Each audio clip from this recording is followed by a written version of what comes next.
స్వామియే శరణమయ్యప్ప. కేరళలోని శబరిమల కొండ సాక్షాత్తుగా హరిహరసుతుడు అయ్యప్ప స్వామి కొలువుదీరిన పవిత్రమైన కొండ. ప్రతి సంవత్సరం మకర సంక్రాంతికి కొన్ని లక్షల మంది స్వామి మాల ధరించి అయ్యప్ప స్వామిని దర్శనం చేసుకుంటారు. అయితే అందులో అందరూ మగవాళ్ళు మాత్రమే. కొంతమంది 10 సంవత్సరాల వయసున్న చిన్నపిల్లలు.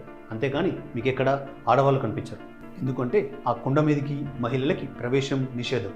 అవును, అయ్యప్ప స్వామి దర్శనం కేవలం మగవారికి మాత్రమే. ఈ ఒక్క మాట చుట్టూ ఉన్న వివాదాలు అన్నీ ఇన్ని కావు. అంతరిక్షంలోకి వెళ్లే సత్తా ఉన్న మహిళలకి ఒక గుళ్ళోకి వెళ్లే స్వేచ్ఛ లేదా? ఇది సాంప్రదాయమా, లేక ఒకప్పటి సమాజంలో మహిళల పట్ల ఉన్న వివక్షణ? దేవుడు అందరికీ సమానమే, దేవుడి ముందు అందరూ సమానులే అన్న మాట నిజమైతే ఒక గుళ్ళోని దేవుని దర్శించుకోవడానికి ఆడవాళ్ళకి ఎందుకు అనుమతి లేదు? ఆడ మగ అన్న తేడా దేవుడికా, లేక దేవుడు సృష్టించిన మనుషులకా? ఒక గుళ్ళోకి ఆడవారిని నిషేధించడం ఆధ్యాత్మికమా, లేక అనాగరికమా? అయ్యప్ప స్వామి గుడి చుట్టూ దశాబ్ద కాలంగా జరుగుతున్న ఈ వివాదం ఏంటో, దాని చుట్టూ ముసురుకున్న ఆధ్యాత్మిక రాజకీయ కోణాలేంటో ఒకసారి చూద్దాం. అయ్యప్ప స్వామి హరిహరసుతుడు. మోహిని అవతారంలో ఉన్న విష్ణువుకి పరమశివుడికి పుట్టిన సంతానం. మహిషి అన్న రాక్షసిని సంహరించడానికి పుట్టిన ఒక మహా అద్భుతమైన అవతారం ఈ అయ్యప్ప స్వామి. పులిపాల కోసం అడవికి వెళ్లి మహిషి అన్న రాక్షసితో యుద్ధం చేసి చంపేస్తాడు. అయ్యప్ప స్వామి చేతిలో చనిపోయిన ఈ మహిషి శాపం పోయి ఒక అందమైన కన్యగా మారి తన్ని వివాహం చేసుకోమని అయ్యప్ప స్వామిని కోరుకుంటుంది. కానీ అయ్యప్ప స్వామి దానికి ఒప్పుకోడు. నేను ఈ అవతారంలో బ్రహ్మచారిగా ఉంటాను, కానీ నీకు వరమిస్తున్నాను. ఎప్పుడైతే నా కొండ మీదకి మొదటిసారి మాల ధరించిన కన్నస్వామి రాడో అప్పుడు నేను నిన్ను పెళ్లి చేసుకుంటాను అని అయ్యప్ప స్వామి మాటిస్తాడు. అప్పటి నుంచి ఇప్పటి వరకు అయ్యప్ప స్వామి నైష్టిక బ్రహ్మచారిగా శబరిమల కొండ మీద కొలువై ఉన్నాడు అన్నది భక్తులు నమ్ముతున్న కథ. అయ్యప్ప బ్రహ్మచారిగా ఉన్నాడు కాబట్టి అక్కడికి ఆడవాళ్ళు రాకూడదు అన్నది ఆ ఆలయ నియమం. అయితే ఈ నియమాన్ని గౌరవిస్తూ కేరళ అత్యున్నత న్యాయస్థానం హైకోర్టు కూడా శబరిమల ఆలయంలోకి మహిళలు ప్రవేశించడాన్ని చట్టపరంగా నిషేధించింది. అప్పట్లో ఈ తీర్పు పెద్ద దుమారాన్ని రేపింది.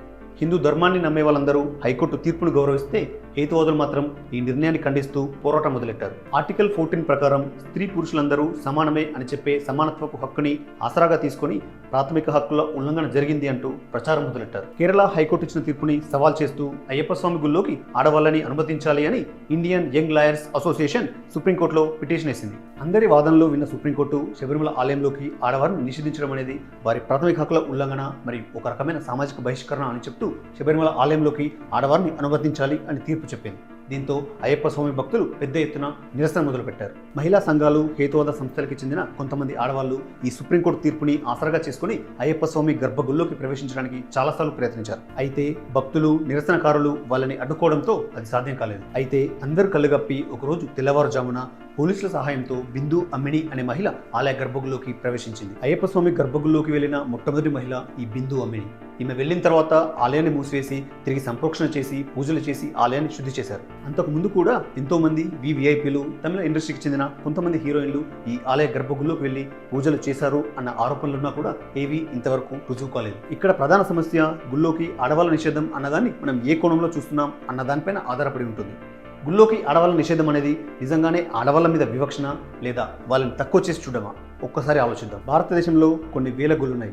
అన్ని గుళ్ళలోకి ఈ ఆడవారిపైన నిషేధం ఉందా అంటే లేదని చెప్పాలి. కేవలం శబరిమల అయ్యప్ప స్వామి కొండ మీద మాత్రమే ఈ నిషేధం ఉంది. ఎందుకంటే అక్కడ ఉన్న అయ్యప్ప నైష్టిక బ్రహ్మచారి. ఆయన ఉన్న స్వరూపం, అక్కడి క్షేత్ర ప్రాధాన్యతని దృష్టిలో ఉంచుకొని ఆలయ ఆగమ శాస్త్రాల ప్రకారం అక్కడ పెద్దలు కొన్ని నియమాలు పెట్టారు. ఇది పూర్తిగా ఆలయ పవిత్రతని కాపాడడంలో ఒక భాగం మాత్రమే.